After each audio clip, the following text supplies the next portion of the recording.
এশার নামাজের পরে টানা 41 দিন একটি আমল করেন, অবশ্যই আপনার দোয়া কবুল হবে। অনেকে আছেন হুজুর দোয়া কবুল হয় না, অভাবে আছেন, দুশ্চিন্তায় আছেন, ডিপ্রেশনে আছেন, ফ্রাস্ট্রেটেড পিপল যারা, মেয়ের বিয়ে হচ্ছে না, সন্তানরা কথা শোনে না, বিভিন্ন ধরনের টেনশনে আছেন, ঘর থেকে অভাব যাচ্ছে না, বিপদে পড়ে আছেন, তীব্র অনেক বড় যন্ত্রণার ভিতরে আছেন, অসুস্থতার ভিতরে আছেন, বিভিন্ন ধরনের দোয়া আমরা আল্লাহর কাছে করি। অনেকেই বলে হুজুর দোয়া কবুল হচ্ছে না। টানা 41 দিন যদি এই আমলটি করতে পারেন, অবশ্যই আল্লাহর পক্ষ থেকে সাহায্য আসবে। আমি নিজে আমল করে ফায়দা পেয়েছি এবং শায়েখ আহমদ সারহিন্দি রহমতুল্লাহ আলাইহি উনি আমলটার কথা বলেছেন, উনি আমলটা করে ফায়দা পেয়েছেন।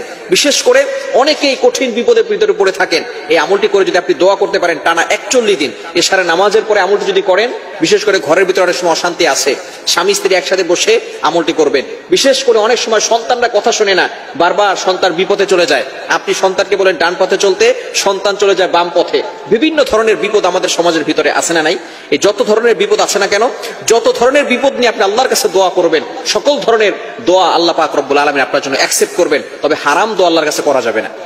বিশেষ করে কিভাবে আমলটা করবেন, চমৎকার একটি আমল, আপনি 100 বার দুরূদ শরীফ পড়বেন, আল্লাহুম্মা সাল্লি আলা সাইয়্যিদিনা মুহাম্মদ। এশার নামাজের পরে আপনি সেখানে বসবেন, সুন্দর করে বসে অবশ্যই পবিত্র অবস্থায় আমলটি করার চেষ্টা করবেন।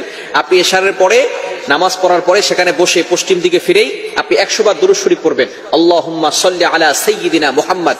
এই ছোট্ট দুরূদটি 100 বার পড়বেন, অথবা আপনার যে দুরূদটি পছন্দ হয় সেই দুরূদটি পড়তে পারেন। 100 বার দুরূদ শরীফ পড়ার পরে ছোট্ট একটি দোয়া, লা হাওলা ওয়ালা কুওয়াতা ইল্লা বিল্লাহ, এটা 499 বার পড়বেন। কতবার?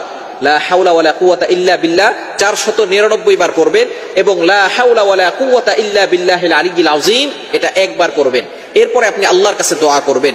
দেখবেন আল্লাহ পাক রব্বুল আলামিন আপনার যত আশা আছে, যত আকাঙ্ক্ষা আছে, যত ধরনের পেরেশানি আছে, যত ধরনের টেনশন আছে, সকল ধরনের টেনশন, দুশ্চিন্তা, ডিপ্রেশন আল্লাহ পাক রব্বুল আলামিন দূর করে দিবেন। যারা অভাবে আছেন, টাকা পয়সার দরকার, সম্পদ দরকার, এই আমলটি করেন, অবশ্যই আল্লাহ পাক রব্বুল আলামিনের পক্ষ থেকে আপনি সাহায্য পাবেন। আপনার 41 দিন টানা আমল করতে হবে না, তার আগেই আপনি দেখবেন আপনার দোয়াগুলো কবুল হয়ে যাচ্ছে।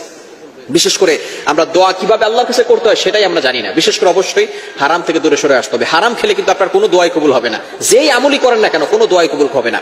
নবীজি সাল্লাল্লাহু আলাইহি সাল্লামের জামানায় এক ব্যক্তি কাবা শরীফের পাশে গিয়ে ইয়া রব্বে কাবা, ইয়া রব্বে কাবা, হে আমার কাবার রব, হে কাবার রব, আমাকে এটা দাও, হা কাজা, এটা দাও, ওটা দাও, এই কথা বলতে বলতে হাত উপরে উঠে ফেলেছেন। সাহাবায়ে কেরাম বলতেছেন, ইয়া রাসূলুল্লাহ, ইয়া হাবিবাল্লাহ, এই ব্যক্তির সকল দোয়া মনে আল্লাহ কবুল করে নিয়েছেন। নবীজি সাল্লাল্লাহু আলাইহি সাল্লাম বলেন, ও আমার সাহাবীরা শোনো, এই ব্যক্তি যে খাবার খায় সেই খাবারটা হচ্ছে হালাল খাবার নয়, হারাম খাবার। যে ব্যক্তি পোশাক পরে পোশাকটাও হচ্ছে হারাম পোশাক, এজন্য তার কোনো ডাক আল্লাহ শুনে না।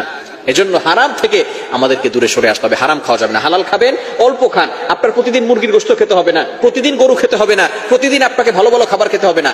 আলু ভর্তার ডাউল দিয়ে খান, তারপর আপনি হালাল খাওয়ার চেষ্টা করেন। হালাল খাবেন, দোয়া কবুল হবে, নামাজ কবুল হবে, ইবাদতে মজা পাবেন, রোজা রেখে মজা পাবেন, শান্তি পাবেন। সুতরাং হালাল খেয়ে আপনি আমলটি করবেন, টানা 41 দিন 5 ওয়াক্ত নামাজ পড়বেন। ইয়াকিন থাকতে হবে, আল্লাহর প্রতি বিশ্বাস থাকতে হবে। 5 ওয়াক্ত নামাজ পড়বেন, এশার নামাজের পরে 100 বার দুরূদ শরীফ পড়বেন এবং 499 বার লা হাওলা ওয়ালা কুওয়াতা ইল্লা বিল্লাহ পড়বেন এবং লা হাওলা ওয়ালা কুওয়াতা ইল্লা বিল্লাহিল আলিয়্যিল আযীম পুরোটা একবার পড়ে আপনি আল্লাহর কাছে দোয়া করলে অবশ্যই আল্লাহর পক্ষ থেকে সাহায্য আসবে এবং আপনার দোয়াগুলো আল্লাহ তাআলা কবুল করে নেবেন।